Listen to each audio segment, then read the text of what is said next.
Buenas tardes a todas y a todos quienes están acompañándonos en este primer LASA virtual. Agradecemos su participación y el confiar en esta nueva modalidad para mantener nuestras reuniones académicas anuales. A nombre de Mariana Mora y del mío propio, Regina Martínez Casas, que estamos como coorganizadoras de este panel. Les damos la más cordial bienvenida y queremos agradecer a nuestros 4 panelistas y a nuestro comentarista. Los presento a continuación de manera muy breve. Los 4 periodistas que nos acompañan tienen una trayectoria muy conocida y reconocida tanto en México como a nivel internacional. Todos ellos han recibido un gran número de reconocimientos por su labor de periodismo comprometido y crítico. Nos acompañan Marcela Turati, Daniela Arrea, Diego Petersen y Daniel Moreno, y el comentarista es un colega que es estudioso de periodismo en México, Osvaldo Zavala, de la Universidad de la Ciudad de Nueva York. Y bueno, como ya les comentaba, Mariana Mora y yo, ambas del CIESAS, desde México, estaremos acompañando a nuestros participantes en este panel. Así es que para arrancar con esta conversación, en donde queremos tener un formato, pues eso, de diálogo, de polifonía entre todos los participantes, les planteo la primera pregunta y le pediría a Daniela que sea la primera participante en responder, que bueno, tiene que ver con el título de este panel, qué ha significado el ejercicio de periodismo en México en los últimos años y cuáles son los desafíos a los que se enfrentan en su quehacer cotidiano. Muchísimas gracias, Daniela.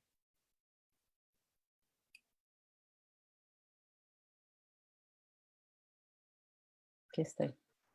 Hola, buenas tardes. Me da mucho gusto verlos a la distancia y bueno, pues ya, así tuvo que ser.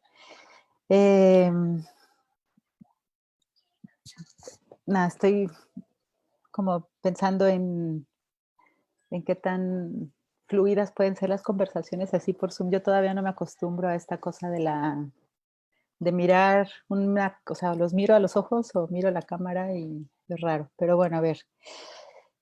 Cuando nos convocaron aquí fue para conversar alrededor de esta pregunta. Antes, claro, de esta cuando sucedió esta convocatoria no había pasado nada de la pandemia. Estábamos imaginándonos en Guadalajara con unos tequilas y tortas ahogadas. Y bueno, pues yo lo que he pensado que tiene que ver con la pregunta de los desafíos para ejercer el periodismo en México, pues son montones, ¿no? Y uno de los que he visto más de por sí, pero que han aflorado mucho con este contexto, es la polarización. Creo que México no es reciente, desde hace mucho tiempo somos una sociedad polarizada y creo que uno de las dificultades principales para ejercer el periodismo es hacer un periodismo que sea capaz de explicar eh, todos los grises y todas las complejidades y todas las dudas que hay entre los extremos y que sea capaz de explicarlo para que justo estos extremos puedan encontrar como un espacio de conversación, ¿no? Y no solo de reafirmación de lo que cree y de sus certezas, que creo que pues socialmente no nos llevan a ningún avance, ¿no?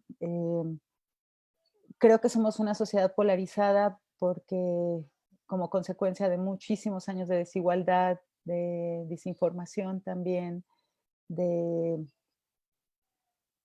de rencor social que responde a una falta de oportunidades iguales para todos. Y, y a mí me cuesta mucho, o sea, una de las cosas que siempre intento hacer o tener en cuenta cuando hago mi trabajo es cómo este trabajo puede justo convocar y no abonar a esa polarización. O sea, de qué manera tenemos que escribir o de qué manera tenemos que preguntarnos o de qué manera tenemos que salir a la calle o qué es lo que tenemos que ver para que nuestro trabajo sea capaz de escuchar, perdón, o sea, sea capaz de, sí, de comunicar, pero sobre todo convoque a una escucha, ¿no? Como experiencia breve, cuando nosotros publicamos recién el libro de La Tropa, era muy chistoso que sin leerse el libro, la gente que estaba a favor de la militarización pensaba que el libro era a favor del ejército en las calles, y la gente que estaba en contra de la militarización podría extraer párrafos del libro perfectos para abonar su creencia, ¿no? Y creo que para mí eso es una de las, uno de los de las complejidades, y que en lo personal para mí es súper importante y siempre tengo en la mira. También creo que la falta de recursos económicos, de nueva cuenta, si eso es algo que veníamos viendo en los últimos años, creo que se ha acentuado muchísimo. En estos 2 meses hemos visto compañeros que han sido despedidos, a quienes han tenido que reducir salarios, proyectos que se han tenido que cancelar porque no hay recursos económicos. Y entonces es muy contradictorio cómo en este momento la información cierta o con cierta sentido y congruencia es más que nunca necesaria, pero al mismo tiempo no hay recursos para pagar esa información, ¿no? Eso es muy preocupante. También tenemos la inseguridad, que es otro de los problemas que hay en México para ejercer el periodismo, que eso es algo que creo que ya hemos comentado en muchos espacios, ¿no? La inseguridad para, para salir a la calle a hacer periodismo, pero también la inseguridad para acercarnos a las fuentes. Y con inseguridad no solo hablo de los riesgos que nosotros como periodistas tenemos, sino los riesgos en los que ponen a nuestro trabajo a las personas con las que estamos trabajando, ¿no? Y pues la complejidad de un país. Creo que algo que cuesta mucho trabajo, o que es difícil al hacer el periodismo en México, es tratar de contar un país complejo, ¿no? Y creo que esto está muy relacionado con el tema de la polarización. Recuerdo que recién cuando la violencia generada por la militarización era algo de lo que se hablaba mucho en el extranjero, casi siempre nos preguntaban que a qué respondía eso, ¿no? Y era muy complejo para nosotros, creo que todavía lo es, perdón, es poder explicar cómo no hay o sea, cómo no es una realidad en donde son dos bandos encontrados, sino hay un tejido social lastimado, hay empresas con intereses muy claros de extracción, hay gobiernos muy coludidos o mimetizados o coexistiendo con el crimen organizado, cómo nuestro trabajo, que a veces era para denunciar al gobierno, a veces terminaba haciéndole como la chamba al crimen organizado que no quería al ejército ahí, ¿no? Entonces, estas múltiples capas que se entrelazan en la realidad del país y que se traducen en la frase más simplista y errónea, que es la guerra contra el narco hacia el exterior, es creo que una de las cosas más complejas en las que estamos trabajando como periodistas en México. Ser capaces de identificar esas múltiples capas, que no es fácil para empezar, y ser capaces después de eso de poder contarlas y compartirlas y narrarlas y darle un sentido, darle una legibilidad. Porque aquí nada es blanco y negro, ¿no? Creo que con eso me quedo. Gracias. Pues muchísimas gracias, Daniela. Me parece muy importante lo que compartiste con nosotros y hay un elemento que quisiera yo recuperar después para la discusión, y es estas diferentes narrativas que se tejen desde el ejercicio del periodismo y que efectivamente son leídas y reinterpretadas por los diferentes lectores o auditorio en función de las agendas, independientemente de cómo se hayan construido desde el ejercicio de narrar que producen ustedes como periodistas. Entonces, me gustaría escuchar ahora a Daniel Moreno con lo que nos pueda también compartir sobre esta misma pregunta. Gracias. Hombre, pues muchas gracias. Gracias, Regina, gracias, Laza, y por supuesto qué gusto estar con colegas a los que admiro y respeto.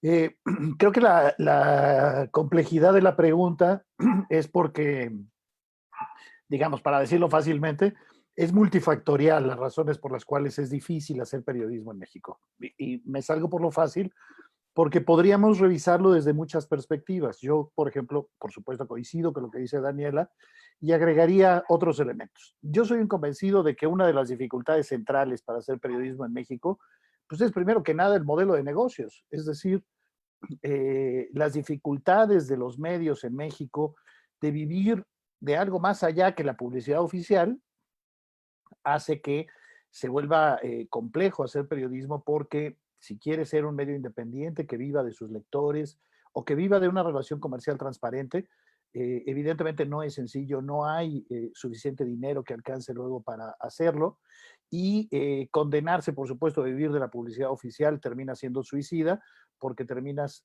dependiendo de pues, uno de los principales actores a los que revisas, digamos de así, que es al gobierno. Entonces, yo pondría uno de los elementos centrales es ese, es decir, creo que todos los que estamos aquí podemos dar testimonios de que en más de una ocasión sabemos de casos de reporteros censurados o nuestro propio trabajo ha sido censurado, primero que nada por nuestros propios jefes, es decir, no, ni siquiera es un tema de que habló el funcionario fulano o par, no, no, no, es que el propio jefe te dice, oye, hasta allá no llego, ¿no? Entonces, sí creo que hay un tema fundamental que tiene que ver con eso, con que la libertad económica te da una libertad profesional muy importante. Pero evidentemente decir eso pues sería solo ver un factor, tendríamos que ver muchos otros, tendríamos que ver, por ejemplo, y yo coincido, me parece un tema capital el que plantea Daniela, hoy yo creo que la polarización ni de lejos es algo que viene de este sexenio, pero ciertamente vivimos hoy una polarización importante que hace que los lectores busquen más a quienes confirman sus ideas que a quienes los confrontan o a quienes les dan información para tener sus propias ideas. Es decir, lo que vemos es que quienes, no sé, están en contra de López Obrador, leen mucha opinión de gente que escribe en contra de López Obrador. Insisto, validan opiniones más que otra cosa. Creo que ese también es un elemento importante. Creo que estamos viviendo una etapa en donde clase política y muchos de sus simpatizantes desprecian el trabajo periodístico y esto no es un detalle menor. Creo, por supuesto, que los periodistas y los medios hemos contribuido en buena medida cuando vemos la cantidad de locuras que se publican en todos lados, cuando vemos nuestros errores, cuando vemos pues que en muchos sectores hemos olvidado pues lo básico que es que el periodismo es un servicio para los lectores antes que cualquier otra cosa.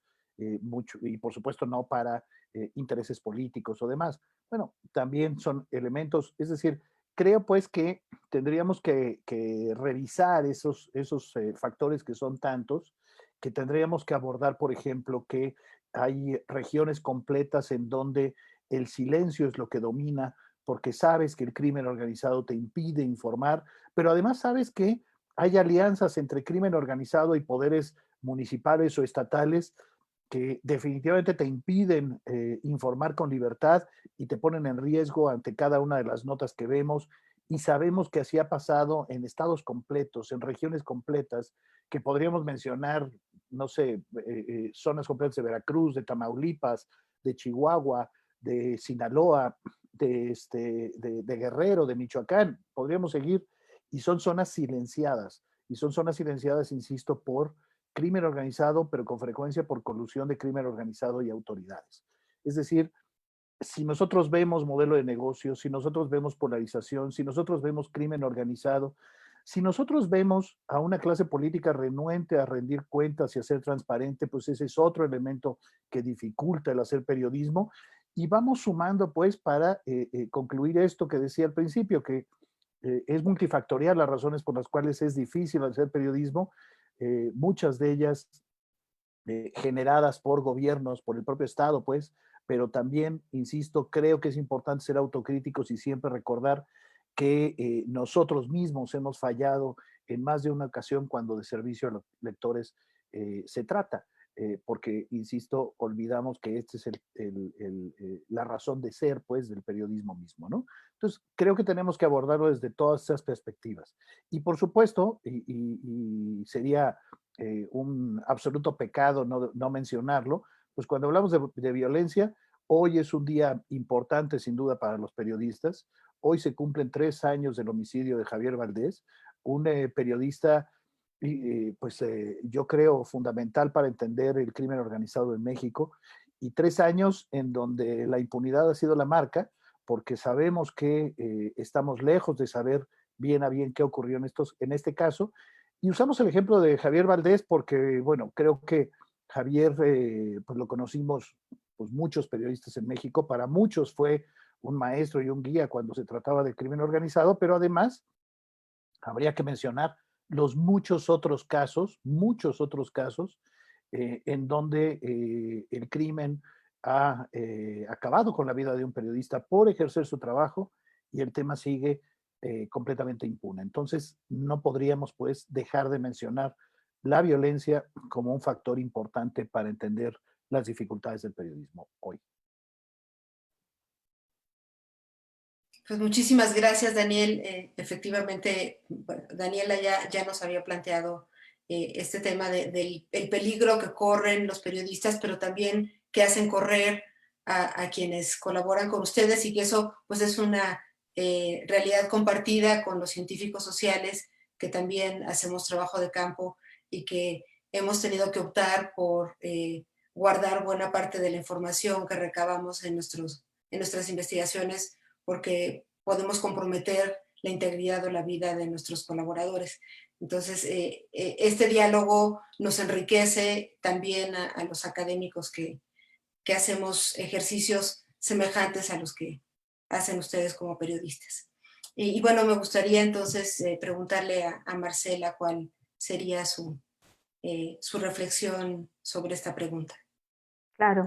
Bueno, pues muchas gracias por la invitación. Y también, como dice Daniel, pues justo este panel cae en este tercer aniversario del asesinato de Javier Valdés.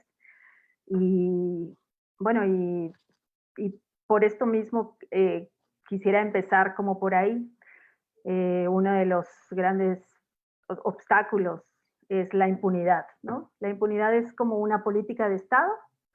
La impunidad es en este crimen, como en muchos otros crímenes, como en la mayoría de los casos de asesinatos o desapariciones o los diferentes crímenes que pasan en México, pues la impunidad es una invitación a que se repita y se repita, es una invitación a volver a matar periodistas, porque se sabe que matar periodistas en México, que silenciar a un periodista es muy barato, que no se va a pagar.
Apagar el miedo o ese decir, pues ni modo, o sea, esto es lo que hay, esto es lo que puedo hacer, y ya no ver otra posibilidad, eso me asusta porque pues lo vemos cada vez más en reporteros que están en riesgo, en periodistas que están en riesgo y que no ven cómo salir, que no saben cómo gestionar su ansiedad, su enojo, su indignación, y eso hace mucho más riesgoso a ser periodista. En México se habla mucho en Estados Unidos del PTSD, ¿no? Del estrés postraumático, el síndrome del estrés postraumático. Y una vez en un foro platicábamos y decíamos, es que no hay un postraumático. En México sigue, el trauma es permanente, no ha habido un post. Seguimos viviendo la misma violencia y el continuum de violencias de hace 12, 14 años, no podemos decir que esto ya se superó o que estamos en otro periodo. Parece la militarización y la violencia la seguimos viendo, viviendo. Y bueno, y lo que estamos viendo es que algunos periodistas relevan a otros cuando uno siente que no pueden, te sales, tal, porque hay que gestionar lo emocional. Y bueno, y con eso pues termino. Gracias. Oye, Marcela, pues te agradezco mucho. Además, pusiste sobre la mesa un par de puntos que se habían esbozado en las intervenciones anteriores, pero que creo que es muy importante después recuperar, que tiene que ver pues toda esta dimensión de cómo manejar el miedo y otras emociones, la indignación, la preocupación por ustedes mismos, por sus familias, por la gente que los rodea, con el trabajo cotidiano en contextos además adversos. Y bueno, hay un tema que seguramente podremos volver un poco más adelante, que tiene que ver con esta especie de cuestionamiento al periodismo independiente, si realmente existe algo como periodismo independiente, que creo que es muy importante también recuperar en la conversación. Y bueno, le pediría a Diego, y no fue solo por la solicitud de Daniel que lo haya dejado en esta primera ronda en último lugar, sino porque en realidad Diego iba a ser nuestro anfitrión. Él nos iba a brindar los tequilas y las tortas ahogadas, porque en el contexto de hacer LASA en Guadalajara, pensamos desde el comité organizador que era muy importante escuchar una voz local. Además, con alguien con la trayectoria de Diego, que no solo se remite a ser un periodista muy conocido en el occidente de México, sino a nivel nacional, pero que también es un gran experto sobre lo que sucede en Jalisco y la zona del occidente. Entonces, bueno, por eso pensé que era bueno que tú cerraras, Diego, y de cualquier manera, pues quedan pendientes ese tequila y esas tortas ahogadas para otra oportunidad. Gracias. Gracias, Regina, y gracias a todos, Daniela, Marcela, Daniel, Osvaldo, Mariana. Bueno, gracias, Daniel, por esta gran idea de dejarme al último, que Regina tomó con mucha prontitud. Pero entonces, quizás voy a nada más en algunos puntos a profundizar sobre lo que ya se dijo. Lo primero que yo diría es que no podemos hablar de hacer periodismo en México, sino en los Méxicos que vivimos hoy, porque no es para nada lo mismo hacer periodismo en Ciudad de México, en Guadalajara, en Monterrey, que lo que pasa como ya lo dijo Daniel, en Veracruz, en las fronteras, en Guerrero o incluso en los pequeños pueblos que, digamos, en el país. Ya lo comentaban de, bueno, simplemente la relación personal que sucede, digamos, cuando el periodista tiene sus hijos en la misma escuela que el presidente municipal al cual se le está vigilando. Pero sobre todo, yo diría que aquí sí hay que poner al crimen organizado en el centro de la discusión. Porque la diferencia, digamos, del crimen organizado que nos tocó vivir cuando empezábamos, algunos de nosotros, como tú comprenderás, Daniel, en los años 90, era un crimen organizado que tenía lógica de cártel. Hoy tiene lógica de control territorial. Y el control territorial es lo que hace más complejo el ejercicio prácticamente de cualquier actividad, o sea, compromete desde la actividad de la construcción, pero por supuesto el ejercicio del periodismo y sobre todo si se quiere hacer un periodismo crítico.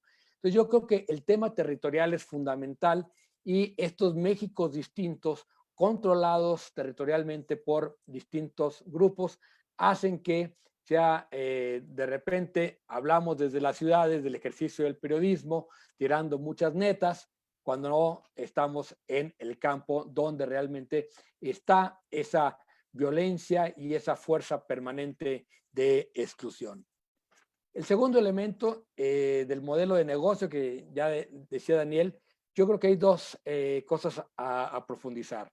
La primera es que evidentemente los medios llamados tradicionales tienen roto su modelo de negocio. Yo diría que en el caso de los medios impresos, esto empezó hacia 2004, pero fue muy evidente en la crisis de 2008-2009, donde muchos anunciantes simplemente ya no regresan. Es decir, se salen por la crisis, pero ya no regresan después porque se dan cuenta, entre otras cosas, que ya no nos necesitan o que hay alternativas más baratas a lo que nosotros ofrecemos.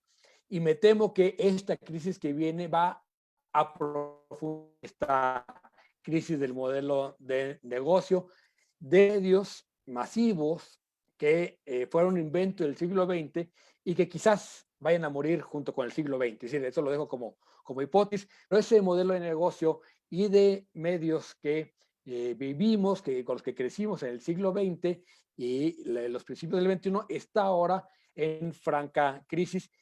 Y lo que no está claro es quién va a hacer ahora, quién va a producir la información. Es decir, una cosa es que podamos decir que el modelo de negocio no nos gustaba, que era el modelo de negocio que monopolizaba la información, toda la crítica que se hizo desde la sociología a los medios, los finales del siglo XX y principios del XXI. Ahora lo que no está claro es quién y cómo se va a producir la información. Y aquí meto otro elemento que me parece esencial, que tiene que ver con este aparente avance en la transparencia de los gobiernos. Es decir, se puso de moda hablar de transparencia cuando en realidad de lo que tenemos que hablar es de derecho a la información. La transparencia es, en todo caso, una cualidad de un objeto y por metáfora de una persona que ejerce el poder, que se dice transparente. Caso concreto, digamos, actualmente todos los políticos se dicen transparentes, pero se piensa que tener 1, 2 o 3 ruedas de prensa diarios, esa es transparencia y que eso genera información. Hoy lo que tenemos paradójicamente es demasiada, digamos, enunciación y muy poca información. Y el acceso a la información, lejos de irse profundizando en los últimos años, se ha ido cada vez obstaculizando más. Y hay que decir que la información es un derecho ciudadano, no es un derecho de los periodistas. Es decir, yo siempre he dicho que los periodistas lucramos con el derecho a la información, como las iglesias lucran con el derecho a la creencia. Es decir, pero el derecho finalmente es un derecho ciudadano que mientras no haya un gran empuje de la sociedad para que el derecho a la información se materialice, creo que, y lo dejen solo a una batalla que libremos los periodistas, nunca la vamos a ganar frente al poder. Cuarto elemento, diría yo, también hay un gran tema de libertad de expresión frente a capacidad de expresión. Si algo ha provocado la pauperización de los medios es que se ha desprofesionalizado, por decirlo de alguna manera, el ejercicio del periodismo. Y durante los años 80, 90, principios de los 2000, la gran batalla fue por profesionalizar las redacciones, tener cada vez más capacidad, procurar, digamos, no solo mejorar nuestras capacidades, sino que las redacciones completas accedieran a cursos para mejorar su capacidad de ejercicio del periodismo, y eso ahora se ha perdido radicalmente. Entonces, hoy tenemos quizás mucha más gente ejerciendo el periodismo, pero con mucho menos capacidad para producir y generar información de manera que sea información significativa y útil. Entonces, hoy tenemos, gracias a las redes, circula una gran cantidad de información que no significa, que no produce, porque no hay esta capacidad de generación. Entonces, decía un poeta tapatío, por cierto, Ricardo Yáñez, que un ciego no puede hacer que otros vean. Mientras los periodistas no seamos capaces de generar información de calidad, no vamos a ser capaces de que la sociedad vea lo que queremos que vea. Y finalmente, diría que todo el gran problema del periodismo, del ejercicio del periodismo, está inscrito en un problema, un cáncer nacional, que es la debilidad institucional. Lo que vemos en el caso de Javier Valdés, lo que vemos en esa enorme cantidad de periodistas asesinados, algunos, digamos, en pequeñas localidades, otros que se hacen más importantes porque tenían vínculos como Miroslava o Javier con medios nacionales, pero en todos lo que hay en común es esta debilidad institucional que hace que el Estado no sea capaz de garantizar no solo el derecho a la información, sino el libre tránsito, la libertad de expresión y sobre todo que podamos ejercer libremente y sin presiones desde el propio Estado el derecho a la libertad de expresión. yo creo que en este momento la libertad de expresión en México tiene una gran paradoja. Por un lado, quiera que hay una gran libertad porque se dicen un montón de cosas, sin embargo, al mismo tiempo hay una amenaza permanente a la libertad de expresión. Entonces, yo creo que tenemos que preocuparnos fundamentalmente por resolver estas grandes paradojas entre libertad de expresión y amenazas, la debilidad institucional y la capacidad institucional de los medios, y la transparencia y el acceso a la información. Y aquí la dejo porque luego dice Daniel que soy muy rollero. Muchas gracias, Diego. Yo creo que pusiste además otro eje para retomar en la segunda parte, que tiene que ver con el que tengamos mucha información no necesariamente nos hace sentir, nos proporciona mejor conocimiento de lo que está sucediendo alrededor de nosotros. Ya se hablaba hace un momento de que uno busca aquellos medios que piensan o que plantean cosas parecidas a las que uno piensa o plantea, y no buscamos opiniones distintas, pero no solo eso, sino lo que señalas ahorita, Diego, me parece muy importante, y es que depende desde dónde se diga, la información trasciende o no trasciende, y entonces mucho del esfuerzo de recabar información en campo y comunicarla a un auditorio amplio se ve truncada. Entonces, bueno, yo les agradezco mucho a ustedes cuatro por esta primera ronda de reflexiones. Le pediría a Osvaldo sus comentarios, y para la segunda parte le cedo la moderación a Mariana Mora para que no se aburran tanto de mí. Gracias. Bueno, pues muchas gracias a todos, a los colegas. Ha sido muy, muy interesante compartir estas impresiones, estas primeras impresiones me parecieron súper útiles. Estuve yo anotando algunos de los comentarios para poder organizar mejor tal vez aquí mi intervención. Y claro, también quiero dar gracias a LASA por esta oportunidad. Me parece que es por lo menos una enorme ganancia podernos reunir, aunque sea en formato virtual. Muchas gracias, Regina y Vanessa, por haberlo hecho posible. Yo sé que no fue fácil, ¿no?, hacer todo esto. Bueno, yo primero lo que pensé que haría es recoger algunas de las impresiones en el orden más o menos en el que fueron apareciendo, pero luego me di cuenta que hay que mezclar algunas para tal vez no redundar tanto. Me parece, empezando con lo que propuso Daniela, muy importante recordar que en efecto vivimos un momento de polarización brutal, ¿no?, en el que los extremos del campo político no conversan, no hay una interacción real, no hay un proceso dialógico, hay más bien una férrea oposición, y que, pues, aunque esto no es privativo del caso México, Estados Unidos está probablemente en este punto igualmente álgido, ¿no?, de incomunicación entre las fuerzas políticas. Me parece que esto señalaría una condición más bien sistémica de cómo se producen los medios y la noticia en los medios de comunicación, y sobre todo cuando se transfiere al ámbito de las redes sociales, porque como bien señalaba Daniela, no se lee el encabezado, se lee con rapidez, y el público lector, en vez de leer, pues está proyectando, digamos, sus prejuicios a los trabajos periodísticos, no se evalúan, no se someten a una lectura crítica realmente. Entonces ese es un problema sistémico que pues va a ser, por supuesto, uno de los grandes desafíos.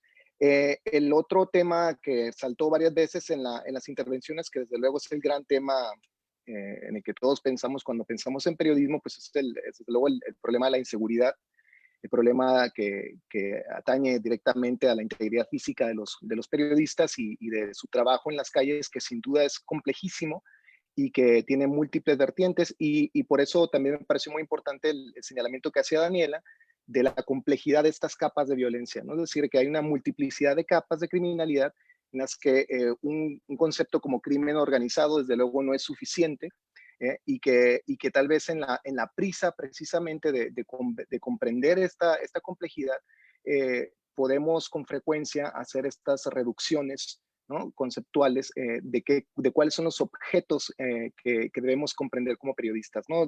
Daniela hablaba hace un momento de este momento en el que hay una autocrítica por parte de los periodistas que se dan cuenta que, por ejemplo, en los años de la guerra de Calderón, terminaron las más de las veces reproduciendo el discurso oficial, ¿no? Es decir, eso es uno de de los casos que ya se ha discutido antes, yo mismo en mi trabajo lo he hecho y que me parece que es esencial señalarlo. Y junto con esta cuestión mientras está esta cuestión de la criminalidad y esta multiplicidad, esta complejidad de la criminalidad, me parece muy importante esto que señalaba Diego, que es la cuestión de la transparencia del gobierno mismo. Es decir, aunque la 4T hace este alarde de transparencia y como bien Diego señala, pues hace este performance cotidiano de una rueda de prensa, sin duda hay muchísimos problemas de transparencia en este gobierno y en todos, es decir, un problema sistémico y que de ningún punto se ha logrado garantizar ni la libertad de expresión ni el mínimo de seguridad para que los periodistas puedan hacer su trabajo. Y dicho esto, que me parece importantísimo señalarlo, también celebré mucho los comentarios que hicieron tanto Daniel como Diego y también, y Daniela también, en realidad todos los tres lo hicieron, en el momento de pensar la autocrítica, ¿no? Es decir, que creo que es crucial y tal vez este es uno de los puntos que tal vez cuesta más trabajo traer a la mesa en una situación tan compleja como la que tienen los periodistas en México, porque hablar de autocrítica pues nos lleva a muchas zonas del ejercicio del periodismo que no son cómodas revisitar, que no son cómodas para pensar, sobre todo cuando tenemos ante nosotros más de 50 periodistas asesinados, etcétera, ¿no? Entonces, tenemos que, desde luego, hacer un balance con cuidado sensible, un balance atendiendo a la gravedad de la violencia que atañe a los periodistas, pero que no por eso es menos importante, ¿no? Es decir, yo creo que tenemos ante nosotros los periodistas un enorme trabajo por hacer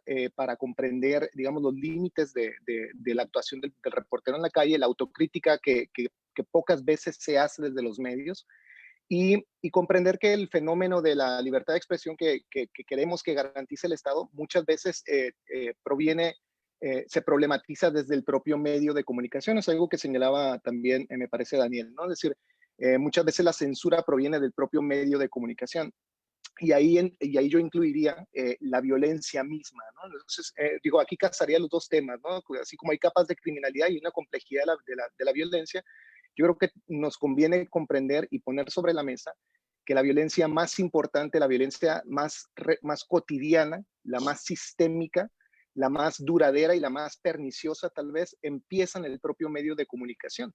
Empieza en el momento en que el trabajo de los reporteros es subvalorado, es mal pagado, que el reportero recibe pocas prestaciones, que hay arbitrariedad laboral y que sin duda el propio medio presiona a sus reporteros para que operen en condiciones de precariedad y de marginalidad. Entonces yo creo que como es justo establecer esta relación crítica entre prensa y poder, creo que necesitamos también virar nuestra atención con frecuencia a la manera en que los medios de comunicación mismos son también copartícipes de la violencia que sufre el reportero cotidianamente.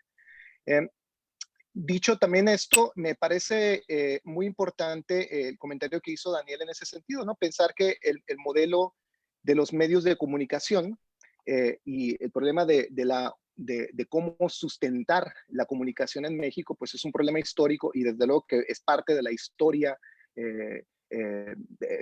occidental de la prensa y que desde luego el problema de la publicidad oficial como el sustento primario de muchos de estos medios es una grave paradoja para muchos de los reporteros que luego salen a la calle precisamente a investigar y a someter a un escrutinio público el trabajo del propio gobierno.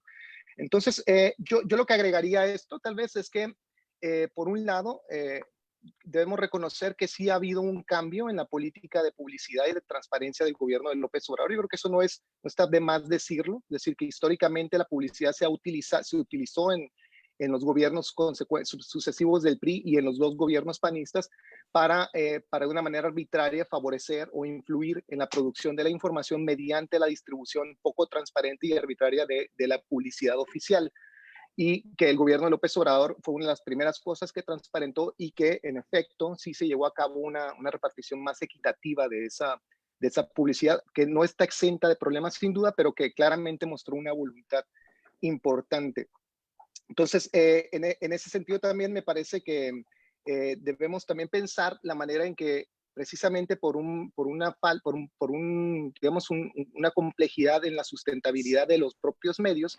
Los medios de comunicación terminan convirtiéndose también en aliados de grupos empresariales, ¿no? Es decir, que los medios de comunicación terminan expresando, ¿no?, las intervenciones políticas de élites empresariales, de grupos de poder, que escudados en un medio de comunicación ejercen un trabajo, una operación política, ¿no? Yo creo que eso es parte de la autocrítica que tenemos que poner sobre la mesa y que no podemos pasar por alto, es decir, que no son todos los medios de comunicación iguales entre sí, que tenemos un problema muy grave de legitimidad por parte de muchos de los medios y que hay que afrontar con la misma valentía y entereza e integridad que afrontamos la crítica que hacemos al propio Estado, ¿no? Es decir, me parece que ese salto tenemos que hacerlo colectivamente como periodistas y que tenemos que someter a la misma, digamos, a una exigencia crítica a la que sometemos al Estado a nosotros mismos, ¿no?, al propio medio de comunicación.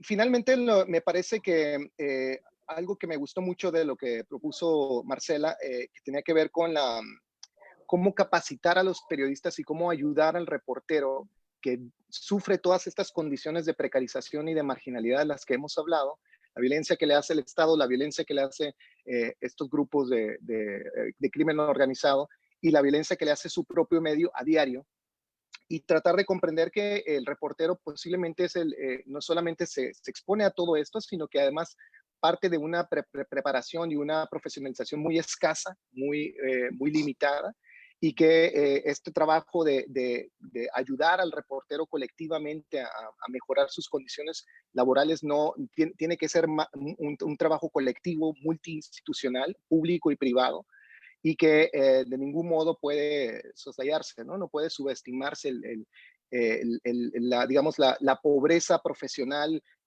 económica y, desde luego, como también mencionó Marcela, muy importante, emocional del reportero, ¿no? Es decir, que los reporteros tienen ante sí una enormidad de trabajo que afecta, desde luego, su persona y que termina, digamos, poniendo en jaque, ¿no?, ya no solo su propia seguridad física, sino también su salud mental. Y yo creo que eso es algo que en definitiva se tiene que incorporar a la discusión. Y la última cosa que me parece que yo pondré también sobre la mesa es esto que dijo Diego en algún momento, pensando el futuro del periodismo, sobre todo ahora que estamos en esta emergencia planetaria de la pandemia. Me parece importante empezar a entretener las ideas de cómo va a ser el periodismo después de todo esto. Y algo que mencionó él que me parece importante es cómo tal vez debamos confrontar la idea de que tenemos que abandonar los modelos tradicionales del siglo XX del periodismo y enfocarnos en este futuro virtual que está ante nosotros. Ahora, el gran riesgo de todo esto, desde luego, ya está presente, que es lo que decía Daniela al principio.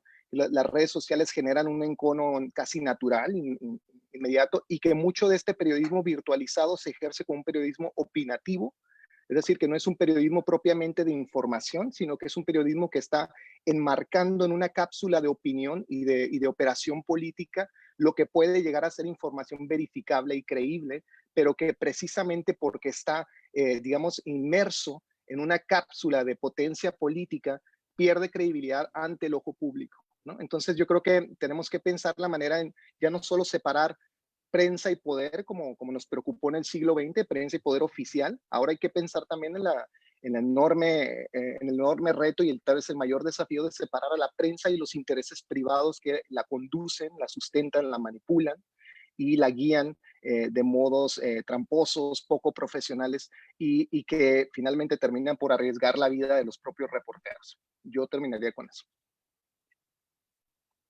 Muchísimas gracias, Osvaldo. Yo me estoy sumando aquí a la conversación para la segunda ronda y la segunda pregunta. Y quiero retomar algunos puntos que ahorita colocaste sobre la mesa.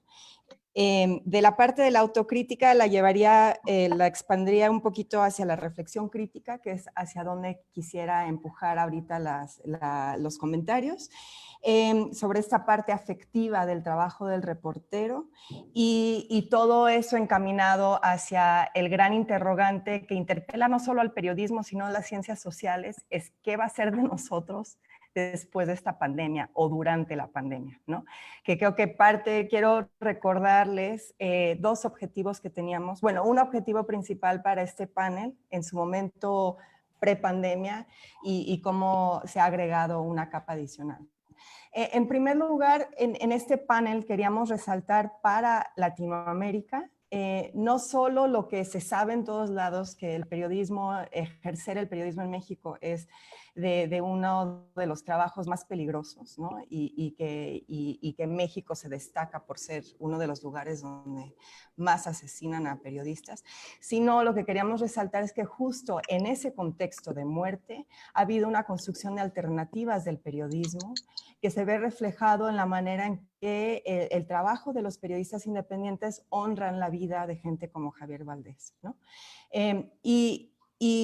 Y entonces en ese sentido, lo que hemos visto desde fuera, y de nuevo yo estoy hablando desde una antropóloga que me acerco al periodismo por la narrativa, por el trabajo destacado que respeto mucho de cada uno de ustedes, y lo que yo he visto, de nuevo, es mi...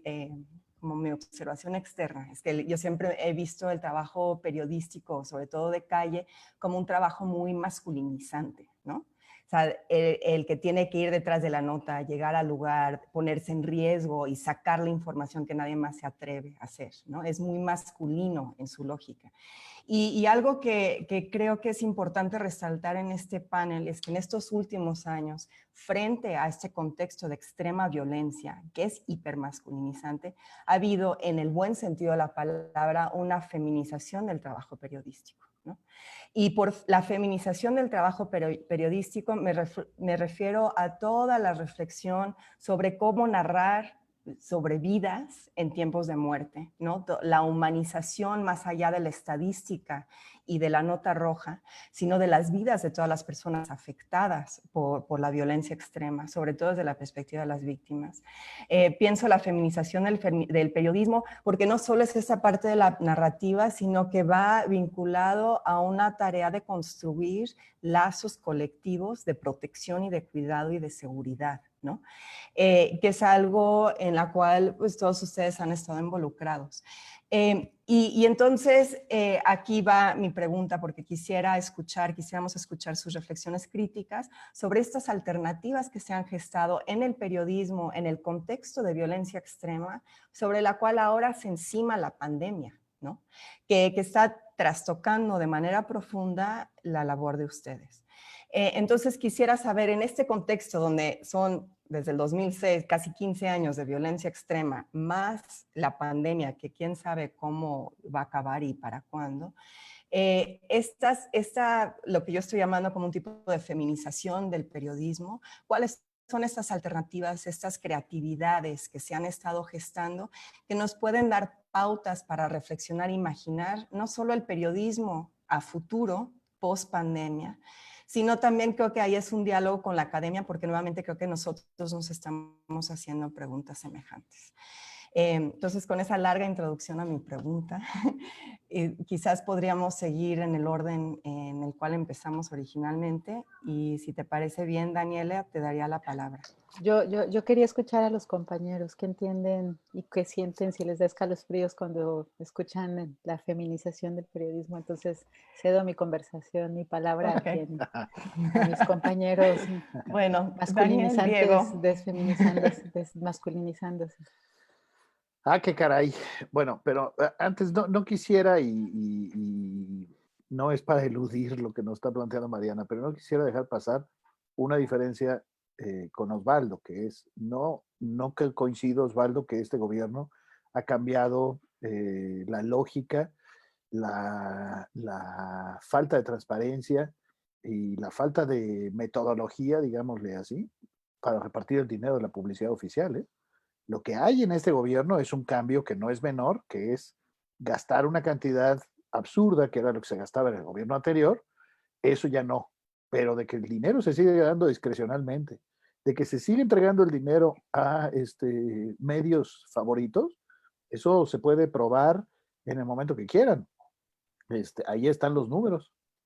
Bueno, yo pondría también un poco un reparo en esto. A ver, yo estoy de acuerdo en que no hay una clara transparencia y no hay una metodología explícita, pero sé por cierto que muchos de los medios que diariamente son denunciados por el propio presidente López Obrador reciben publicidad oficial como nunca. En el caso Ajá. de la revista donde yo trabajo, por ejemplo, la revista Proceso, de pronto ha tenido tantas páginas de publicidad que incluso la Y información qué de la bueno. revista se ha tenido que achicar. Bueno, para eso me refiero, ¿no? Es decir, si tal vez un medio ha sido tan vilipendiado por las mañaneras, ha sido Proceso, como lo sabemos, y la publicidad oficial les ha llegado por primera vez en la historia de la revista, hasta el sexenio de López Obrador. La revista Proceso, de su fundación en 1976, nunca jamás había recibido un centavo de publicidad oficial. O sea, es que piensen la alarma y lo extravagante que es eso, ¿no? Entonces, Bueno, yo estoy de habría que acuerdo que falta precisar, transparencia. Sin habría que duda, estoy de precisar, acuerdo ¿eh? con eso, ¿no? No, Claro, no, pero lo estoy precisando, ¿no? Es decir, yo no no, estoy diciendo con precisar me esto que refiero todo está bien primero hecho. precisar primero a que no, es así. Proceso sí ha recibido publicidad oficial. Lo que ha sido Por es, primera vez en su historia. no es así. Precisamente el boicot que se denunció publicitario de López Portillo fue pues porque se dejó de dar publicidad, pero no nos metamos a la arqueología. Entiendo tu punto. ¿Hay medios críticos que hoy están recibiendo publicidad? Sí, qué bueno. Pero esto no puede ser un tema de contentillo, porque si mañana se No, enojan, contentillo pues no. No, dejan sin de duda. darles, ¿eh? Es decir, qué bueno que recibe Proceso, no tengo la menor duda, pero que eso sea sinónimo de que están cambiando las formas, tampoco es así. ¿Por qué? Pues Bueno, porque hoy es un vemos cambio, periódicos es que un cambio reciben 200 insuficiente, pero millones. es un cambio. Es un cambio Insisto, no insuficiente es mi ánimo sí. clavarnos en el tema, solo diría, me parece que no es un cambio. Me parece que si antes se le daba al medio A por la razón que sea y ahora se le da al medio B por la razón que sea, pues seguimos viviendo con el mismo problema, que es, pues hay alguien en alguna oficina que toma la decisión y no sabemos por qué. Entonces, no porque le den a Proceso, que insisto, por supuesto estoy de acuerdo, pero no porque le den a Proceso significa que algo haya cambiado. No, lo único que cambió fue que ahora se le da a Proceso y antes se le daba al medio X, ¿eh? Pero sigue siendo absolutamente discrecional. Pero insisto, no me clavo más en el asunto porque entiendo que no es el tema y siempre subrayaré que, por supuesto, es celebrable que no se entreguen 10,000 millones por razones absolutamente misteriosas. Pero, Sobre todo los mismos grupos de poder que coayudaban, ¿no? exacto. Pero eso es un cambio, ¿no? Creo que me estás dando la razón, ¿no?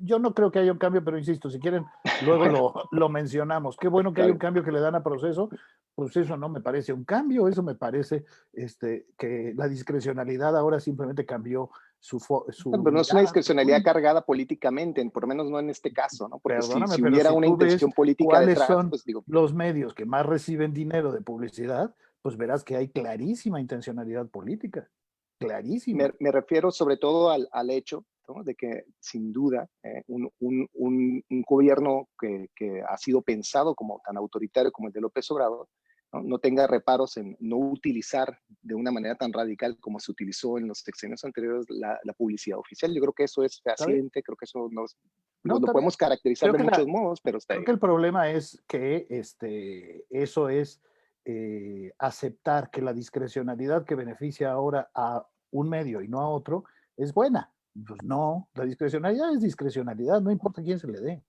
O sea, que a mí me expliquen por qué se le dan 200 millones de pesos al medio X, que ni siquiera me interesa pues meternos de veras en revisar las cuentas a cada quien, pero si le dan 200 millones a un medio que el año pasado le dieron esos 200 millones, que significa el doble del dinero que le daban antes, pues yo quisiera saber nada más por qué. ¿A poco se No, duplicaron sus sin lectores? duda, como digo, este cambio es insuficiente y poco transparente, eso lo dije, Pues sí. ¿no? De mi intervención, simplemente me refería a que sí hay un viraje. Pero bueno, te digo, no nos metamos en eso. Yo solo subrayaré la discrecionalidad que beneficie ahora a los buenos, pues sigue siendo discrecionalidad. Pero bueno, Proceso justamente fue considerado como malo por el propio presidente López y Obrador, qué bueno ¿no? que ahora lo consideren. El medio que se porta mal en boca del presidente, de eso me refiero. Sí. Pero bueno, ya no nos metemos en mucho más enredos, solo me interesaba mencionarlo. Confieso, Mariana, que me cuesta mucho trabajo entrarle a tu tema porque ni de lejos soy especialista. Yo lo simplificaría en algo muy, muy obvio, que es, pues, creo que, primero, yo siempre repito y repetiré que para mí hoy se hace más y mejor periodismo que en cualquier otro momento de la historia de México. Y que esto además se puede seguir sosteniendo y espero que se siga sosteniendo día a día. No porque antes no se hubiera hecho buen periodismo, sino porque creo que hoy, si contáramos a los periodistas y a los medios que a nivel nacional o a niveles regionales, estatales, en diferentes ciudades, están haciendo buen periodismo, me parece verdaderamente notable. Hoy uno puede ver un gran periodismo, no sé, en Ciudad Juárez. Oye, antes no se hacía así, pero se hacía mucho menos. A eso me refiero. Entonces, primero que nada, subrayaría eso. Segundo, creo que en México además, y sobre todo en los últimos tiempos, tenemos el gran privilegio de que mujeres periodistas buenas, bueno, pues hay montones.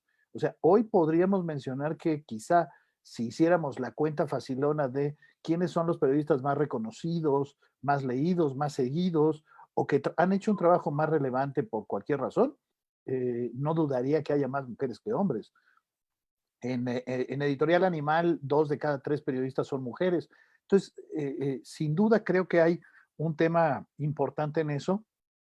Y sí, entiendo tu punto de que el reporterismo cotidiano tiene en ese sentido mucho de tono masculino, digamos, y no es fácil para las mujeres meterse.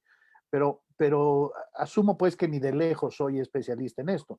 Me concentro primero que nada en hablar muy, muy rápido de hoy las dificultades para hacer periodismo en plena pandemia, pues se multiplican. Primero que nada, por una razón lógica que es, en el caso de Animal Político, hemos tomado la decisión de que aquí no queremos niños héroes. Es decir, yo no estoy dispuesto, y por supuesto los periodistas de Animal estamos en la misma sintonía, de arriesgar la salud de los periodistas en este momento para que salgan a buscar información. Entonces, ese es un tema que cuido mucho. Y por tanto, hacer periodismo a distancia, pues se vuelve mucho más difícil. Es decir, hacer periodismo por teléfono se vuelve mucho más difícil, más incluso en este gobierno que es particularmente rejego para informar. Es decir, buscar a un funcionario por teléfono, híjole, es muy difícil. Entonces, si nosotros vemos ese contexto, primero que nada, del encierro, pues entenderemos las dificultades de informar, pues porque parte fundamental de nuestro trabajo es el contacto con la gente, el escuchar a la gente, el poder pues hablar con la gente y de ahí sacar la información que se requiere. Entonces, esa es una primera dificultad obvia de vida cotidiana, pero más allá de eso, si quisiéramos, y me arriesgo a usar 3 verbos porque sé que es más complejo, pero me arriesgo a decir, si quisiéramos resumir cuál es el trabajo de los periodistas, yo creo que lo plantearía en 3 verbos, que es revelar, contar y explicar. Bueno, hoy creo que un trabajo fundamental tiene que ser explicarle a la gente pandemia, riesgos, desinformación, todo este tema que creo que pues, algunos lo estamos intentando. Revelar es muy complejo y es muy complejo, insisto, porque requiere salir a la calle a buscar. Este debate de si el número de muertos que se informa cotidianamente es cierto o no, hoy es muy complejo que los periodistas podamos aportar información relevante porque, insisto, tendríamos que salir a buscarla. Entonces, hoy el encierro mismo es complejo.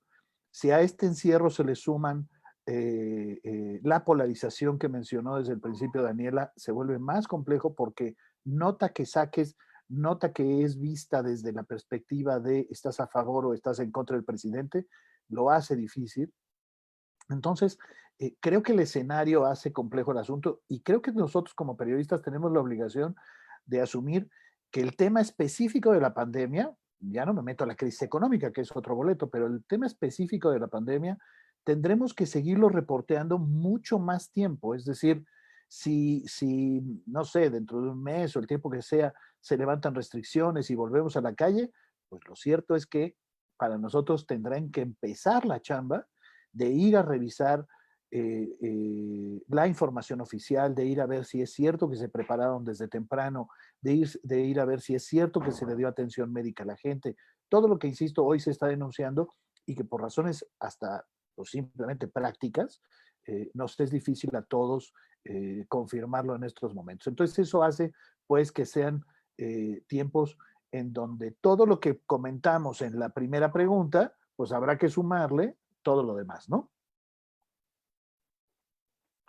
Bien, muchas gracias, Daniel. Por feminización me refería no solamente a la cantidad de mujeres, me refería justo a lo que está diciendo, cuando la tarea del cuidado se vuelve una actividad central, medular del periodismo, que se está desplazando del periodismo y que nuevas posibilidades se alumbran. Claro, Sí. y me disculpo voy a porque me ver, extendí, perdón que me extendí, porque sí. además hay un evento, perdóname, que lo digo en 30 segundos, que es, también estoy convencido de que el periodismo de calle va a salir de la pandemia particularmente dañado. ¿A qué me refiero con esto?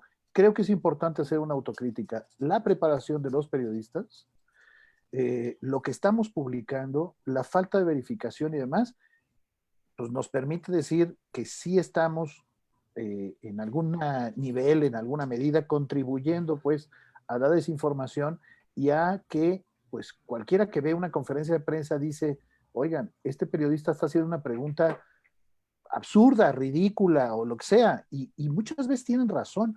Pues tenemos que preguntarnos, oigan, pues a quiénes mandamos a las líneas de batalla, ¿no? Pero bueno, perdóname, Mariana. Está bien, muy bien, gracias, Dani. Le doy la palabra a Daniela, ¿te parece? Y tenemos 40 minutos más o menos, entonces si pueden hablar 6 minutos cada uno. Híjole, feminización del periodismo. Tendríamos que hacer un foro sobre eso. No, a ver, me parece que ha aportado muchísimas cosas positivas el feminismo al periodismo. Creo que desde el planteamiento del que hay que mirar el mundo, las cosas en las que hay que poner atención, la propuesta de mirar cosas que no se miraban, el cuestionar valores dados y consagrados en el periodismo como el ser valiente, el ser heroico, el exponerte, el dar tu vida, poner en el centro el tema de cuidados, como tú lo has dicho. Creo que todas esas cosas, yo en lo personal es algo que agradezco mucho al feminismo y siempre he tenido ganas de hacer un taller como entre cómo hacer periodismo desde el anarquismo y el feminismo, porque creo que nos pueden ayudar a mirar desde formas en donde no estamos acostumbrados a mirar comúnmente quienes somos, pues sí, como periodistas, ¿no? Porque hemos tenido una formación, pues, como es este mundo, ¿no? Con valores, pues sí, como muy, no sé, la palabra me suena polarizante, pero con valores como muy patriarcales en la mesa, ¿no? Hace poco fui justo con Yomar Rovira, Yomar a la UAM a una conversación y hablábamos a mí algo que me gusta mucho trabajar con los compañeros periodistas es problematizar valores dados, ¿no? Y uno de esos que problematizábamos era el ser valiente. Y ellos ensalzaban la valentía como, pues es que ustedes son periodistas valientes que salen a la calle y exponen su vida para contarnos cosas, cosa que también, como ya lo dijeron en la pregunta anterior, hay que ponerle muchos matices porque no es lo mismo trabajar desde la Ciudad de México que trabajar en distintos puntos del país, ¿no? Pero yo les decía, bueno, es que ser valientes a qué costo, ¿no? O sea, el costo de estar llevando siempre tu vida a un extremo, a un límite, en donde ya no es sano, en donde ya no quieres, en donde ya no puedes, en donde ya no sabes qué es lo que está, qué es de lo que estás detrás, sino a demostrar algo o a legitimar algo. Y problematizamos de hasta qué punto yo en lo personal quería que ese fuera un valor que siguiera rigiendo mi trabajo, ¿no? Bueno, ahora, también si hay algo que a mí me explota de la pregunta que planteas es el tema de los cuidados, porque para mí son evidentes en la vida cotidiana con las niñas y en esta pandemia 3 veces más porque hay un montón de trabajos que se cruzan de manera simultánea, ¿no? Y que antes medio tenían su espacio, su tiempo, pues ahora están todos súper cruzados. Y eso me ha llevado a pensar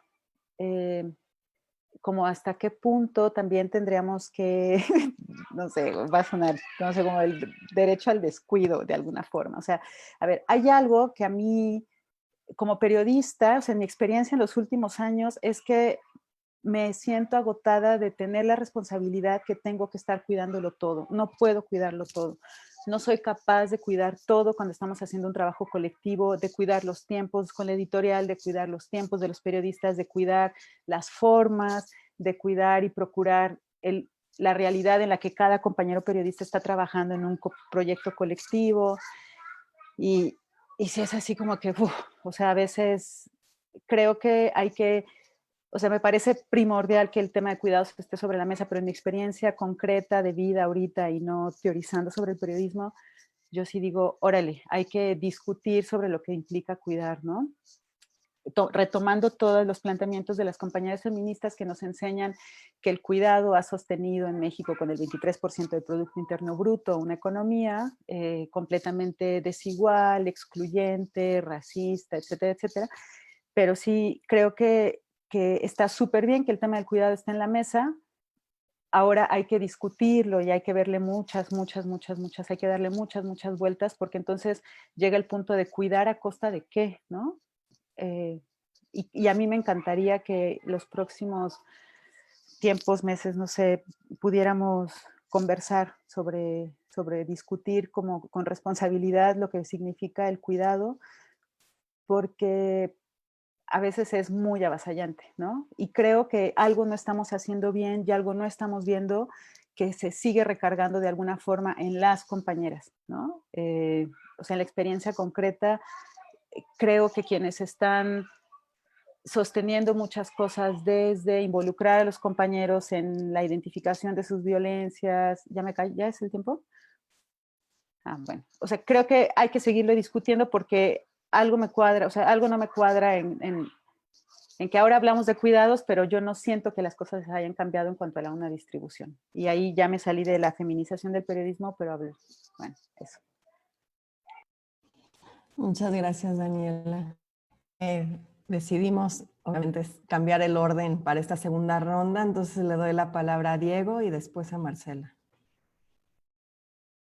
Gracias. Sí, la parte de la feminización es que ahora empezamos los hombres, ¿verdad, Daniel? No, a ver, coincido con Daniel en una cosa, es cierto que hoy el periodismo fundamentalmente lo hacen mujeres, una buena parte. También diría yo, las periodistas más valientes con los que he trabajado son mujeres. Es decir, me cuesta trabajo de repente decir que no valorar el tema femenino. Sin embargo, hay algo que hay que ver. Es decir, si vamos a las redacciones, a lo mejor 2 de 3 son mujeres. Si vamos a los niveles medios de responsabilidad, editores, mandos medios en los medios, vamos a encontrar que a lo mejor 4 de 10 son mujeres. Pero si vamos al nivel directivo, difícilmente vamos a encontrar que 1 de cada 10 es mujer. Y ahí donde yo creo que hay que feminizar al país entero, pero estamos ahorita hablando del periodismo, porque es ahí donde se genera la directriz finalmente. Entonces, sí hay una visión muy machista en el periodismo, en el sentido del tipo de temas que se tratan, cómo se tratan, incluso diría yo hasta en el lenguaje, el tipo de lenguaje que se usa en el periodismo político, en el periodismo de nota roja, particularmente en el periodismo económico, sí tiene, digamos, mucho de carga de género, que no se ha podido romper, creo yo, porque las mujeres no les hemos dado acceso a los niveles directivos. Esto se va quizás a empezar a romper, porque más creo que no, el periodismo no es sino el reflejo de lo que somos la sociedad en general, en algunas partes más avanzados, en otros más retrasados, pero que tiene que ver con digamos, impronta machista que hay, sobre todo en la forma de construir la polis, ¿no? O sea, lo político, lo colectivo, sigue estando muy marcado por las formas y por la visión machista. Ahora, paso al tema del periodismo en la pandemia. Me preocupa mucho más el periodismo post-pandemia. Creo que el periodismo de la pandemia ha demostrado sus debilidades, la incapacidad que teníamos para abordar un tema así, no hay en las redacciones la gente capaz de discutir un modelo matemático, ¿no? Porque muchos de los que llegan a las redacciones llegan huyendo de los números, ¿no? Entonces, no tenemos que discutir un modelo matemático. O quien discuta un tema de salud, porque no tenemos gente experta en salud en las redacciones. Pero me preocupa más, digo, más allá de las pifias que hemos cometido y que seguiremos cometiendo y las burradas que vamos a publicar, y hay que disculparnos de antemano porque lo seguiremos haciendo por incapacidad, básicamente. ¿Y qué me refiero con periódico post-pandemia? Uno, muchos periódicos ahorita, por ejemplo, que es el medio que yo conozco más, abandonaron el papel por la crisis, ¿no? Es decir, porque no hay, al no haber gente en la calle, se vende menos, porque hay una crisis, digamos, en la cadena de suministro, etcétera. Pero muchos de ellos probablemente no regresen. Es decir, muchos de los que vemos ahorita que abandonaron el papel y se quedaron solo en digital, no van a regresar al papel. ¿Qué significa no regresar al papel? Significa que esos medios se van a hacer mucho más pequeños y se van a perder un montón de puestos de trabajo. Porque queramos o no, por la razón que sea, la publicidad en papel sigue siendo mucho más valorada que la publicidad en Internet. Al salir de la publicidad en papel, van a ir a un mercado distinto que, y Daniel conoce muy bien el tema, es muy difícil de sostener una redacción profesionalizada, seria, con cierto nivel de estándar en un medio que sea solamente digital. La otra cosa que vamos a ver, si ya vimos la pauperización de las redacciones, que tiene que ver con que se paga, estaba recordando con unos amigos hace poco, cuando nació Siglo XXI en Guadalajara, el salario mínimo profesional que establecimos fue el equivalente a $1,000. Hoy los $1,000 no se pagan ni el salario de mandos medios, ¿no? El salario mínimo profesional en las redacciones debe andar entre $300, $400, ¿no?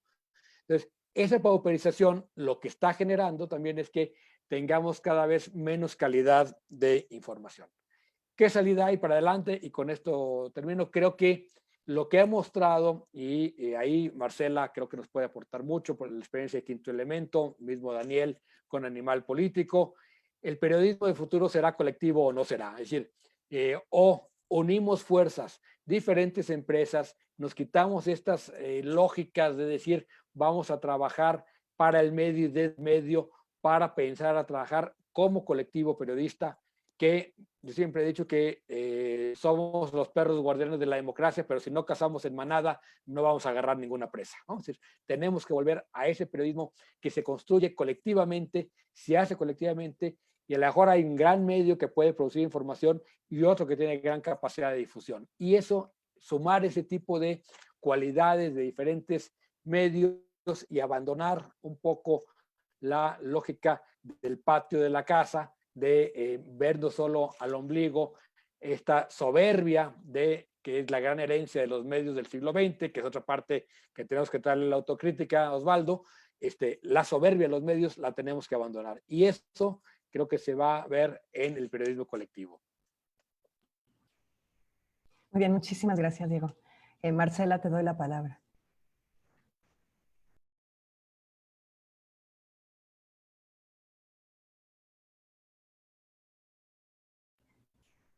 No te escuchamos, creo que el micrófono está apagado. Ya, okay. Ya.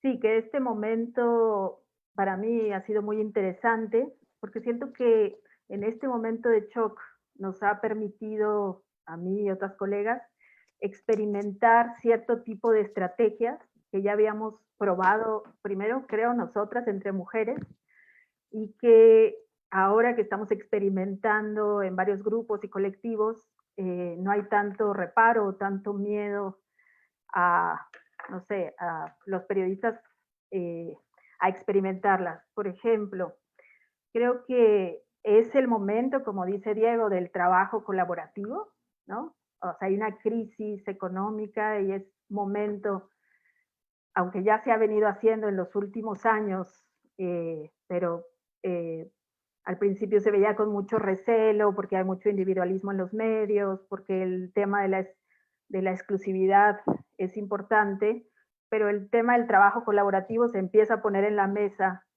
cómo es esto para sobrevivir, o queremos hacer trabajos de calidad con poco dinero, pues es esto, cada quien poniendo de su esfuerzo. También las redes de seguridad y de protección que hemos ido creando en los últimos años, mucho entre periodistas, ¿no? De base, periodistas de a pie, de calle, para protegernos y cuidarnos entre nosotras, para protegernos y monitorear a otros. Eso creo que en este momento queda muy claro que sin las redes, ante este shock, ante este momento en que no sabemos cómo entender, pues sin las redes de seguridad no podemos, no sé, cómo avanzar un poco más. Nosotros también este tema de la seguridad emocional o psicoemocional, antes cuando empezábamos a cubrir violencias y era un asunto como muy masculino, que se platicaba solo en bares, con alcohol, que era casi prohibido confesar en las redacciones que tenías miedo. Y poco a poco creo que este es un trabajo, sí, de varios años de hablar de lo emocional, de expresar el miedo.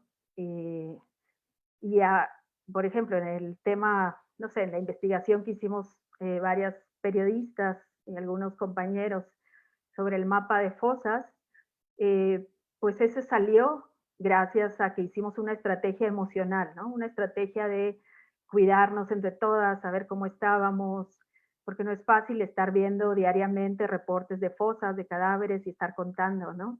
Entonces,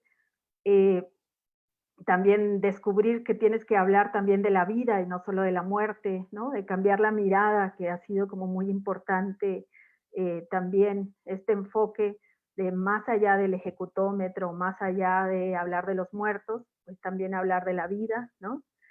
Y, por ejemplo, ahora como decía, ahora que tenemos esto del coronavirus,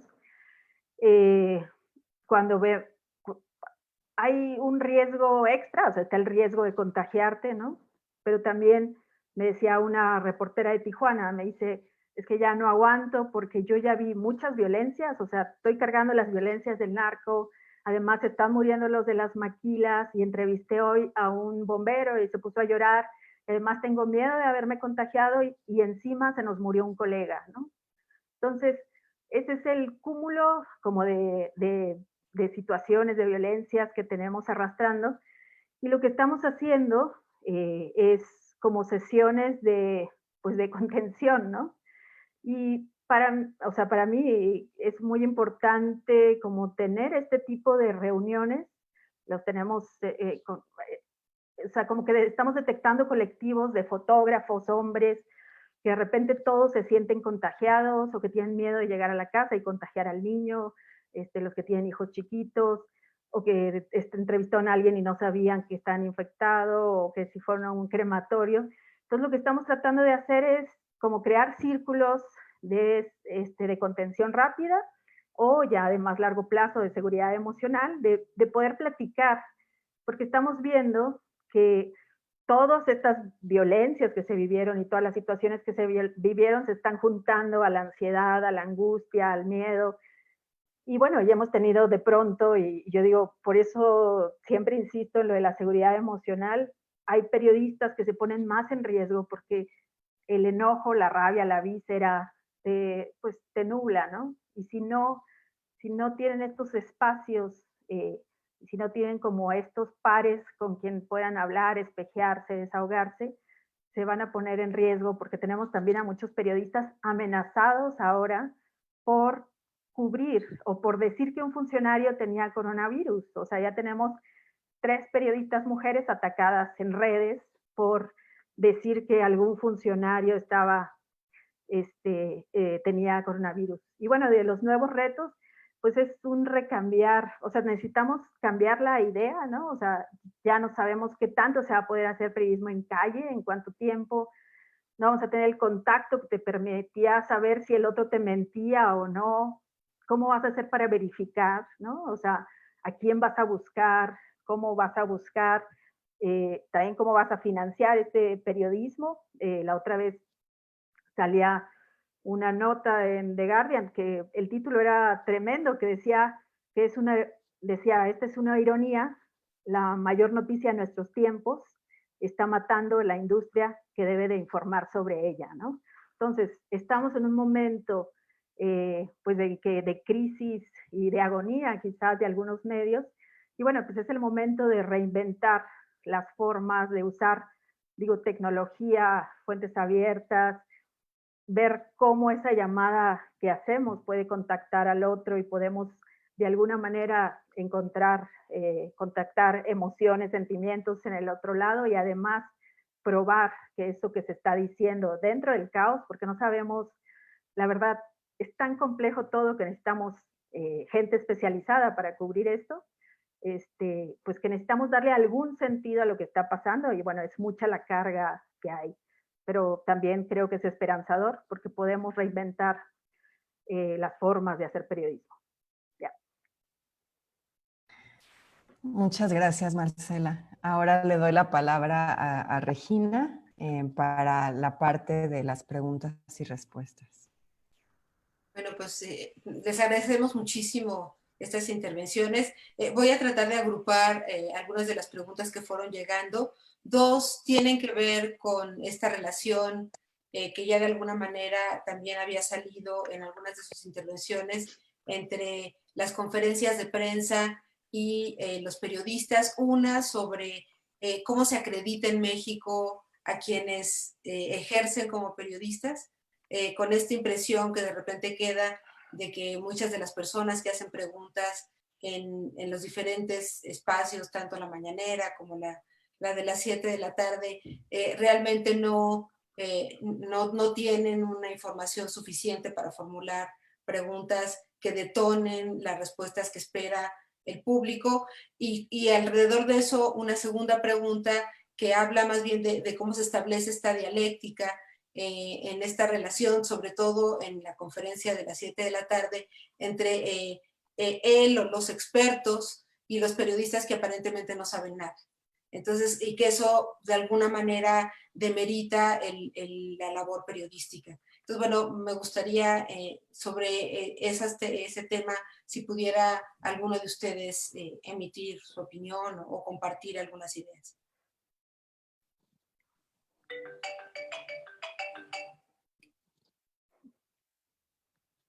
Te toca empezar, Diego. A ver, yo creo que aquí sí hay, digamos, el problema de la desinstitucionalización de la información, por decirlo de alguna manera. Sé que la palabra es larga y horrorosa, pero la estamos desinstitucionalizando, está saliendo de estas enormes instituciones que eran los medios de comunicación. Los medios, decíamos, había esta parte de soberbia, porque eran grandes instituciones y eran los que acreditaban quién era periodista y quién no. La caída de estas grandes instituciones, por un lado, y la aparición de las redes sociales, donde creemos que cualquiera que emita una opinión es periodista, y además lo es el presidente, pues con más razón, ¿no? Ya cualquiera puede, lo que hace el presidente con eso es desinstitucionalizar el campo periodístico. Entonces, estamos ante un problema de desvaloración del campo y también de pauperización del campo. Entonces, creo que esto, lo digo sinceramente, en el corto plazo no tiene remedio. Lo que vamos a ver, lejos de una mejora en esto, vamos a ver que cada vez vamos a ver más, le pongo un nombre, más Lores Molécula por todos lados, ¿no? Como la representación de que no es periodista, pero tiene acceso a el campo periodístico. Y eso va a pauperizar la información. ¿Cuál es la salida? Hay que darle la vuelta, no digamos, centrarnos en monopolio de la enunciación que tiene el gobierno para nosotros generar información desde otro lado. Y eso es lo que va a hacer distinguir a los periodistas de lo que no son. Gracias, Diego. No sé si alguien más tuviera alguna reflexión al respecto. Sí, yo podría agregar algo. Sí, me parece muy certero lo que dice aquí Diego. Creo que el tema de la pauperización del ejercicio del periodismo es muy importante, y yo agregaría tal vez que no solamente la digamos, la condición de designar al reportero en sí, sino de designar qué cosa es el periodismo en general, es decir, cómo hemos normalizado prácticas que no son propiamente las del periodismo y que se han integrado y se han confundido en los propios medios de comunicación y que rebasan completamente el periodismo de información. Es decir, yo hablo sobre todo del problema endémico en prácticamente todos los medios de la editorialización de la información y de la consistente, digamos, o el consistente desborde, ¿no? de cómo se presenta un reportaje de investigación o una nota opinativa.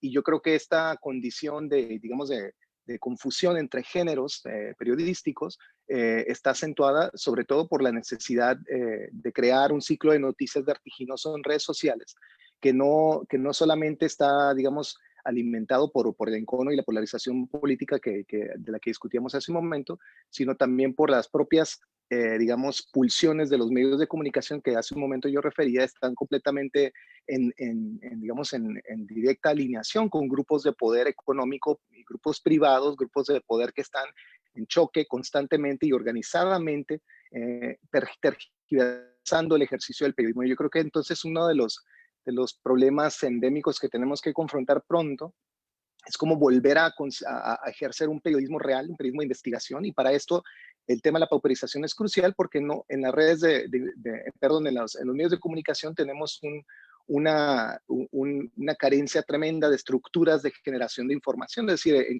prácticamente ningún medio que yo conozco en México hay un sistema, por ejemplo, de fact-checking, ¿no? Es decir, no tenemos en ningún momento una cadena de edición que permita que esa información que trae un reportero de la calle sea verificada no solo por uno o por un par de ojos, sino por dos o tres, como normalmente se hace prácticamente en cualquier medio de comunicación estadounidense.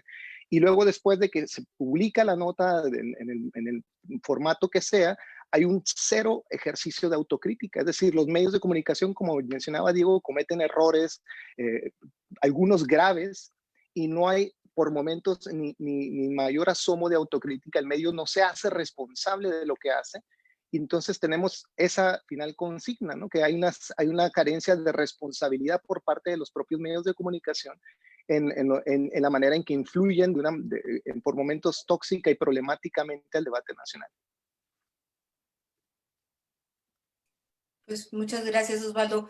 Bueno, en general recibieron, además, debí de haber empezado por eso, muchísimas felicitaciones y la invitación de una sección de LASA que justo hace estudios de periodismo a que se sumen a esta sección y bueno, luego les paso los datos de contacto de la colega que está en la Universidad de Miami. Debí de haber empezado con eso, la sección de preguntas y respuestas, pero bueno, el debate estaba acalorado y este tema de alguna manera se había colado en algunas de sus intervenciones, pero me parecía importante recuperarlo porque creo que tiene que ver con algo que nos señalaba Daniel hace un momento, y es esta diferencia entre revelar, informar y explicar, que son como fases diferentes del ejercicio periodístico y que no todos los medios lo hacen, pero además probablemente muchos de quienes los leen o quienes los escuchan o los ven en televisión tampoco quieren que les expliquemos muchas cosas y que, bueno, ya como señalaba hace un rato Mariana, es parte de la analogía entre el quehacer periodístico y el trabajo que hacemos los científicos sociales, que de pronto se topa también con esta resistencia a hasta cuánta información la gente quiere recibir y qué tipo de explicaciones quiere que le demos. Entonces, bueno, pues nos quedan nada más 10 minutos. Si alguno de ustedes quisiera hacer, 10, ¿no? Si alguno de ustedes quisiera hacer algún comentario final, yo nada más quisiera también recuperar algo de lo que señalaba hace un momento Marcela sobre, digamos, la carga emocional que hay alrededor del ejercicio periodístico y que en esta coyuntura se incrementa. Y bueno, este planteamiento de cómo será el ejercicio del periodismo, pero también el quehacer científico en la pospandemia como pues una especie de ejercicio de imaginación en donde tendremos que probablemente crear nuevos mecanismos para recabar información que, como decía Osvaldo, sea verificable. Entonces, no sé si alguno de ustedes quisiera también hacer alguna reflexión. Bueno, me adelanto porque no veo ni a Marcela ni a Daniela Y levantando después su yo. manita. Sí. Bueno, solo mencionaría que creo que en esta hora y media hemos hablado y enunciado algunos de los problemas que enfrenta el periodismo cotidiano, y creo que, pues al menos, ojalá quienes nos están haciendo favor de escucharnos vean que el abanico de problemas es tan complejo, pues que es muy difícil profundizar en uno de ellos, porque, insisto, hemos mencionado a 10, por decirlo menos. Acaban de meter otro, que es la propia definición de qué es ser periodista. Lord Molecula es menos periodista que cualquiera de nosotros. Pues eso requiere un debate en sí mismo. Yo, por supuesto, no me meto a ese debate, pero por lo pronto sí diría, en México, no solo en México, pero en México, sí se privilegia la opinión sobre la información, tanto en los medios como entre los lectores, y eso creo que es peligroso. Peligroso me refiero al mejor sentido para la salud del debate público. Pero si nosotros revisamos, hay periódicos que tienen 20, 30, 40 opinadores. Hay otros periódicos que, pues, cuando uno entra a sus páginas, no ves las notas porque traen básicamente lo mismo que todos, pero te vas directo a las secciones de opinión porque ahí hay gente que está debatiendo y, bueno, pues creo que privilegiar la opinión es un problema.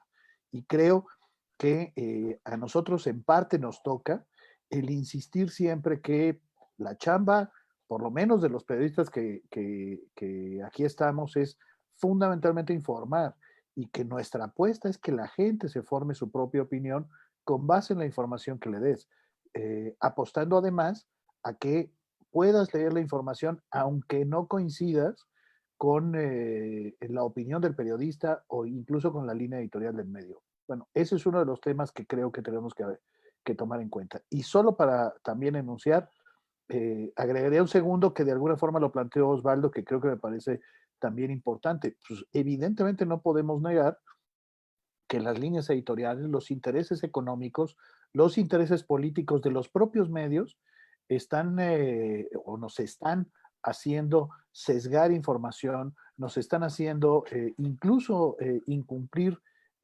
los mínimos requisitos éticos para la difusión de nuestro trabajo, y eso por supuesto también está afectando a lo que significa el periodismo desde la perspectiva de quienes nos deberían de consumir y de quienes son nuestro objetivo central, que son lectores, radioescuchas, televidentes. Entonces, insisto, solo estoy enumerando, pero creo que las participaciones de todos nos han permitido darle una revisión evidentemente rápida de la cantidad de problemas que nos estamos enfrentando. Yo de todos modos solo cerraría insistiendo, porque siempre me gusta subrayar lo que es dos cosas. Uno es, los periodistas somos muy poco autocríticos y ese es un problema serio. Tenemos que serlo cada vez más y tenemos que ser más transparentes en nuestras decisiones editoriales, sin duda. Ese es un tema que me parece clave. Y aún así, repetiría lo que dije hace un momento. Hoy se hace más y mejor periodismo que en cualquier otro momento de la historia de este país. Y eso no es poca cosa. Hoy, prácticamente en todas las ciudades importantes de este país, estamos viendo gente que sale a la calle a ver lo que pasa y a contarlo en el menor número de palabras, para usar la famosa definición de Mark Twain de qué es el periodismo. No es poca cosa. No es poca cosa, pues, que podamos ver que gracias además a las redes sociales, los periodistas hoy pueden darle salida a su trabajo, incluso en los escenarios en que un jefe tuyo te diga que no. O sea, tenemos puertas, la información puede salir. De veras, creo que es algo importante de mencionar. Yo sé que los que tenemos cierta edad, como Diego y yo, siempre apelaremos a, no, bueno, es que antes se hacían grandes crónicas. No, yo lo sé, o sea, podemos criticar lo que quieran, pero periodismo riguroso y libre hoy se hace más y mejor que en cualquier otro momento de la historia. Por lo menos celebremos, ¿no? Gracias, Daniel. Estoy de acuerdo contigo. Y bueno, Marcela también había pedido la palabra.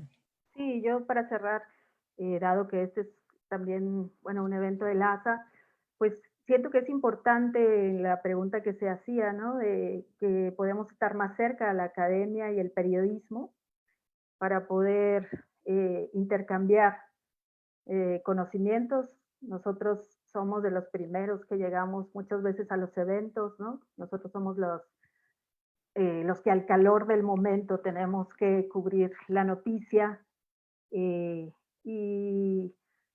bueno, y también poco a poco ir tratando de descubrir qué es lo que hay, qué es lo que estamos cubriendo, a qué se debe esta violencia.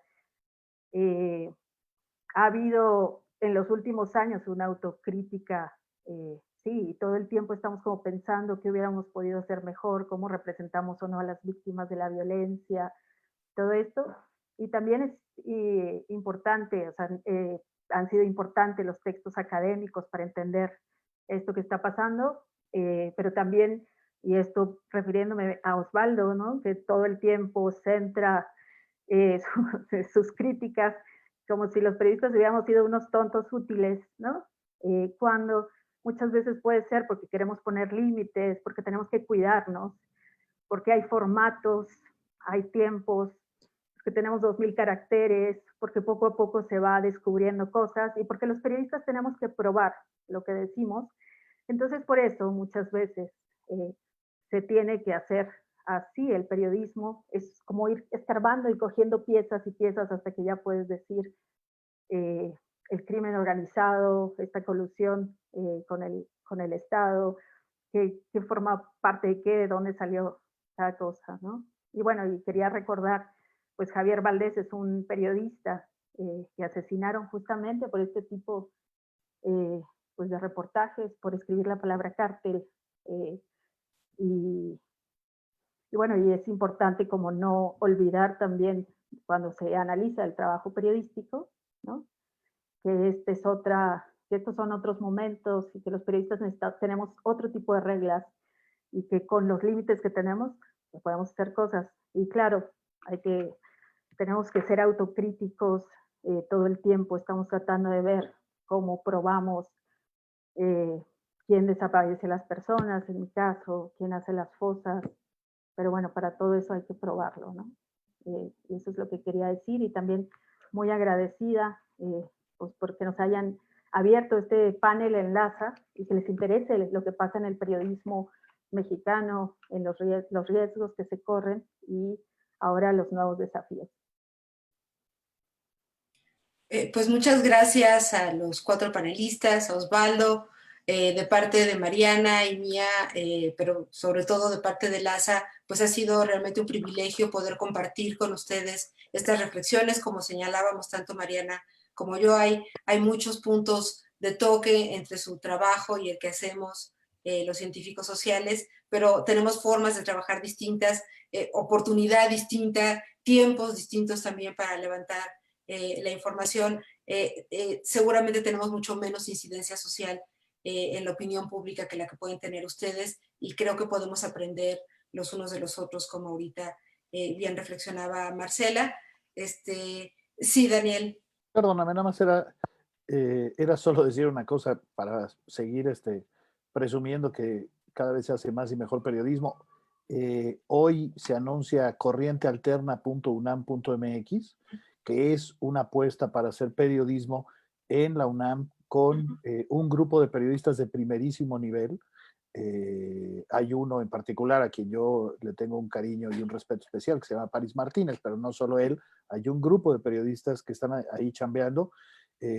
Ojalá que quienes nos hacen el favor de ver echen un ojo. Alterna-MX, una unidad de investigación de periodística desde la UNAM.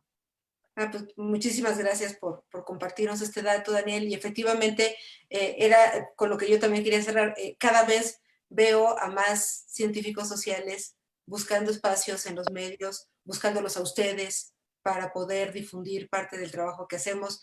Diego tiene una larga historia de diálogo de todo tipo con las ciencias sociales, así es que él lo viene haciendo desde antes, pero yo creo que la idea de este panel era también abrir canales de colaboración entre los académicos y los periodistas para encontrar pues mejores maneras de hacernos escuchar todos, porque todos finalmente lo que queremos es informar y tratar de explicar mejor lo que sucede en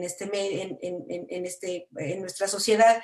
Y bueno, terminar simplemente mencionando que pues estos espacios de alguna manera nos desconfinan un poco, seguimos en nuestras casas, cada uno de ustedes se conectó desde allí, pero el poder durante cerca de 2 horas tener este tipo de diálogos que despiertan a la inteligencia y al mismo tiempo a las diferencias de opinión y al debate y a los cuestionamientos, pues nos hace sentir un poco menos encerrados, y por eso todos los que nos están escuchando aquí digamos, en la página de LASA o por el canal de Facebook que tiene también la asociación, pues estamos muy, muy agradecidos con ustedes. No sé si Mariana tiene también gracias. alguna palabra para despedirse. Muchísimas gracias y esperamos que no sea la última vez. Gracias. Hasta luego. Gracias a todos. Muchísimas un saludo. gracias. Gracias. Adiós. Gracias. Pronto. Gracias. Gracias.